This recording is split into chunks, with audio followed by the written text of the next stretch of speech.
Governor Asa Hutchinson, thank you as always for agreeing to sit down with us to talk about a variety of news topics that are dominating Arkansas politics. Thank you for being here. Roby, it's always good to be with you. All right, we've got a special session coming up next week. Why don't you tell me when you're going to make the call, what days the call is going to be for, and if you want to tell me what's going to be on the call, I'll let you do that too, although I'm going to probably quiz you quite a bit about that. Well, I am going to issue the proclamation.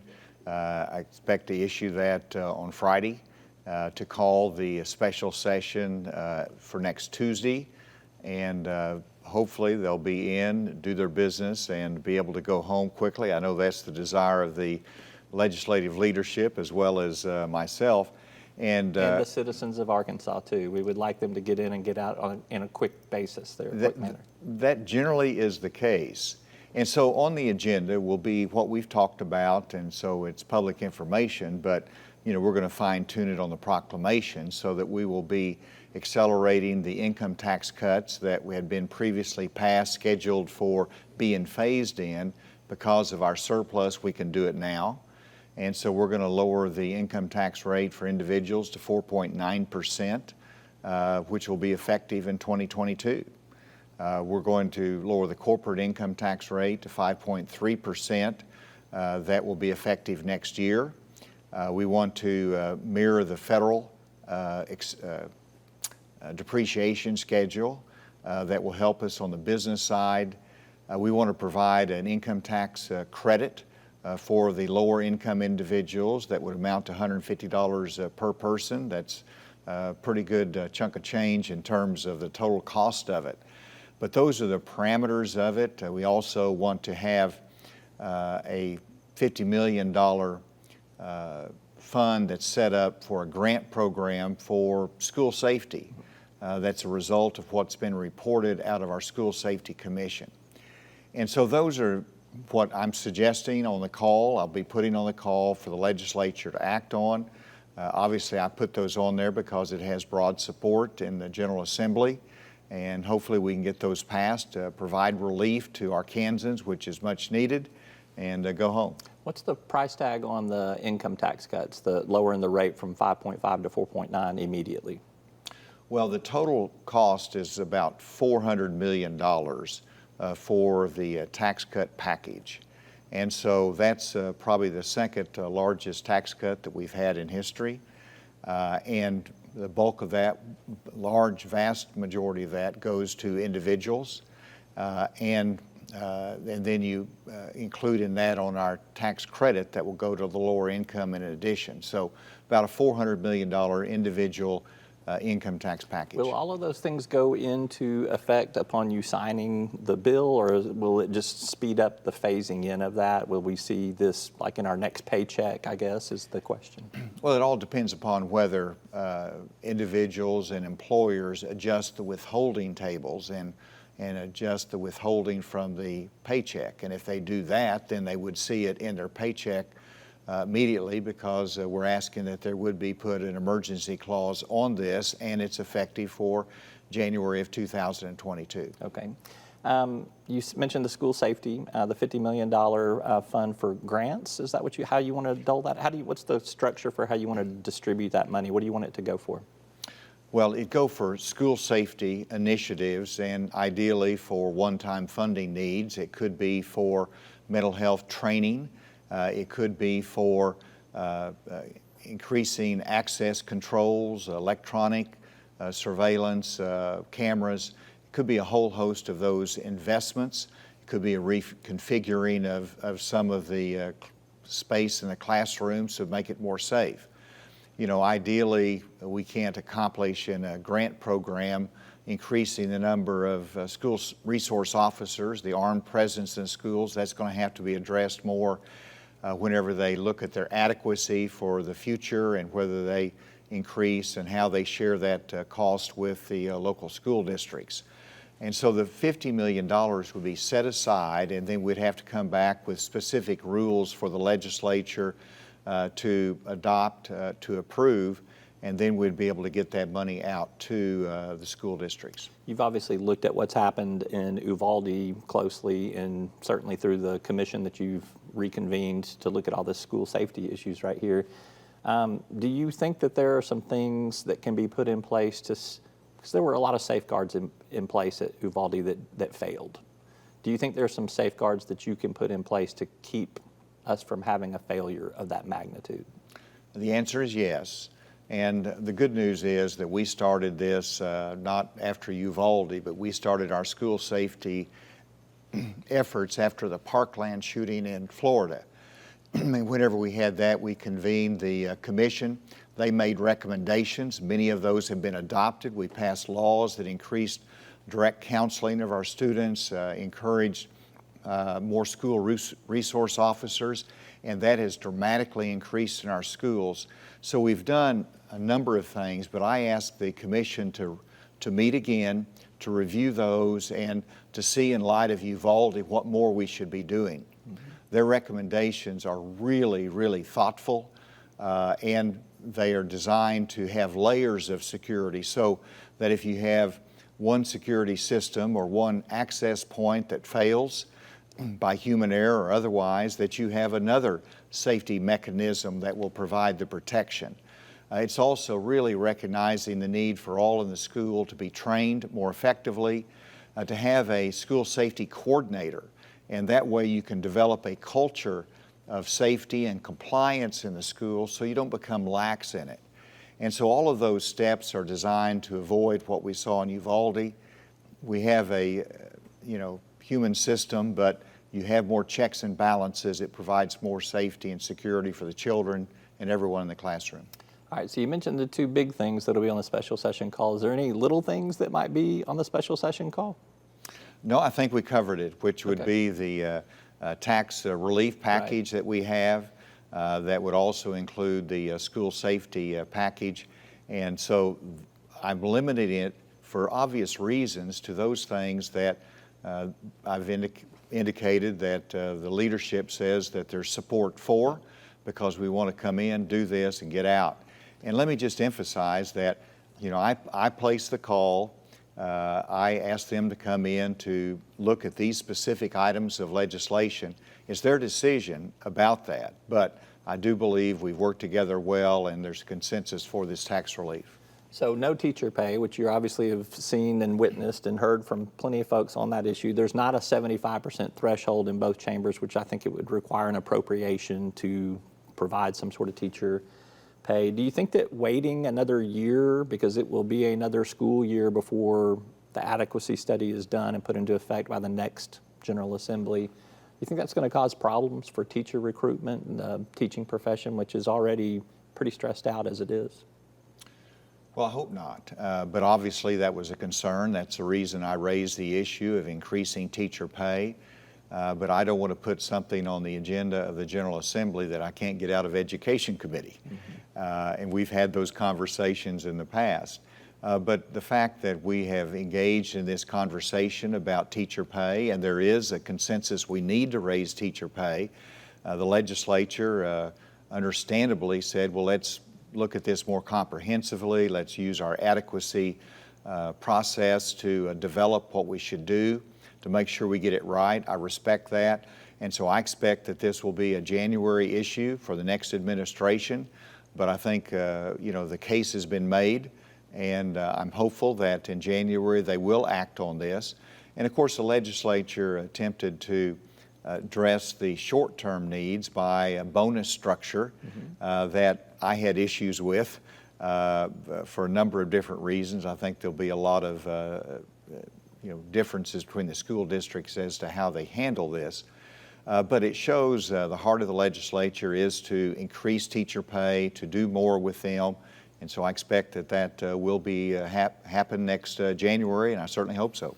Nothing abortion related on this special session call? You don't see the need to do anything in light of the Dobbs decision and Roe v. Wade being overturned? I don't. And, here again, we passed, in 2021, the trigger law, so it was addressed fairly recently. And while, we had some disagreements on some of the exceptions, it was passed overwhelmingly. I signed it into law. And, we're going to have a lot of experience over the next year on this abortion issue, but in Arkansas, I think it's fixed. I believe that there's a consensus around the pro-life support that the legislature enacted into law. And so there's no need to put it on the special session because it's fixed. Now, others could raise an issue, but it takes a 3/4 threshold to get anything on the agenda, except for what I have put on the call. Mm-hmm. So like if there was an Ohio, Indiana kind of instance, a 10-year-old who was raped, we could have some sort of instance like that in Arkansas. You don't think there needs to be a protection on the books to provide exceptions for that? Well, I would actually like to have that on the books, but there's no sense and there's no ability to do that without legislative support. Have you worked it to see if there is? Yes, I've talked about it because I've actually had experience with that. You know, while I've been governor, we've had a 10-year-old and a 12-year-old in state custody that became pregnant. And so those are heartbreaking circumstances. And you know, when do you use the power of the state to compel a young mother to carry a child to term? You know, when is, you know, and I think that's a fair question as to when the life of the mother is at risk. So those are tough issues, but and time will dictate as to whether there should be any changes down the road, but right now it's set, and there's not any agreement or wish in the legislature to readdress that.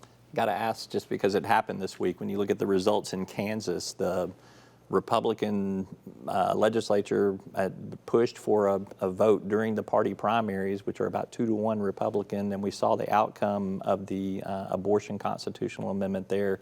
59%, I think, did not want to take it out. What does that vote say to you?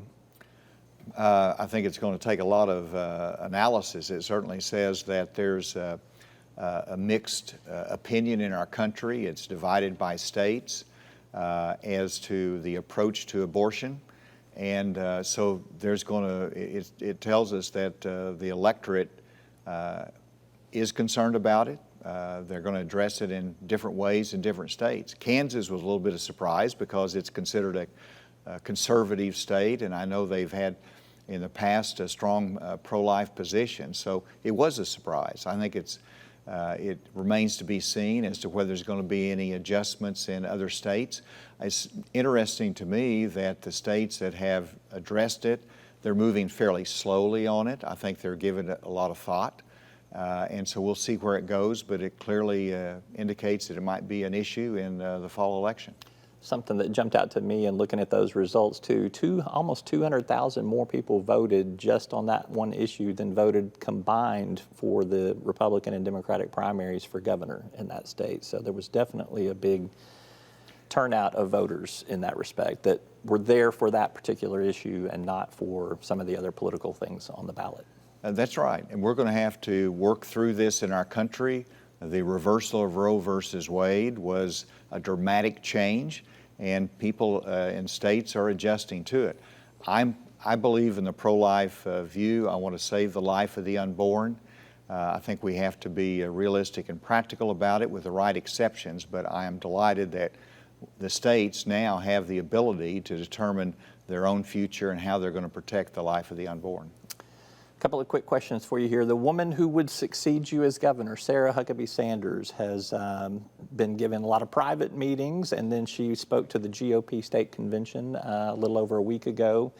I want to pull a couple of quotes that she said here. I know we can have the best education in the country because we're going to focus on educating, not indoctrinating our kids. Our kids need to finish school and have good, high-paying jobs because we're going to bring good jobs to this state. We need to phase out the state income tax. I'm going to cut waste, fraud, and abuse out of state government. What have you been doing the last 8 years? I mean, is this a critique of what you've been doing the last 8 years? I don't take it that way at all. All right. I think that she is expressing what she wants to do as governor. I think it's terrific. I think every governor that goes in ought to be looking for waste in state government and how that can be reduced. And obviously, you know, if we can lower the taxes more, terrific. So I have no issue with what she's saying. I don't take it as a criticism as to the great progress that we've made during my administration. Well, when she sits down for an interview, I'm going to tell her she needs to say, I'm going to build on the accomplishments of Governor Asa Hutchinson. We'll see if she can work that into her rhetoric. Maybe you could counsel her on that. I think she's doing pretty doggone well. Let's turn to you and what you may do. I know I'm not going to get the answer that I'm looking for out of you about running for president here. So you have said on more than one occasion that you're going to announce your plans after November, sometime in January, sometime after the November elections. Let me ask you this. Have you made a decision to run or not run? You're just not announcing it yet. No, I've not. I'm in the thinking about it stage. As my goals this year was to get into Iowa, New Hampshire, which I've been to, South Carolina. It helps your thinking to understand what they're thinking in these important early primary states, but also to help the candidates in this election in 2022. I want to help shape the message of the Republican Party and our candidates to be problem-solving, to be conservative by principle, to believe in the restraint of government, and to do it in a positive, optimistic fashion. That's what I'm trying to accomplish as I do my duties as governor of Arkansas, but also as I talk nationally and have that opportunity. We'll see where that leads, but no, it's in the thinking stage. I am excited about ideas, and that's the reason I'm going to have an ideas summit here in Arkansas this fall. We're going to have some national thought leaders that's going to come in and do exactly what I think we ought to be talking about, and that is how do we address the issues of inflation and the energy crisis and the challenge of China that becomes continually a challenge for us. These are the things that we need to be talking about in this campaign, and that's one of the purposes of the Ideas Summit that will be coming our direction. Is there anything that would prevent you from getting into the presidential race? Can you name something right now that you'd say, if this happened, I would definitely, it would be off my radar?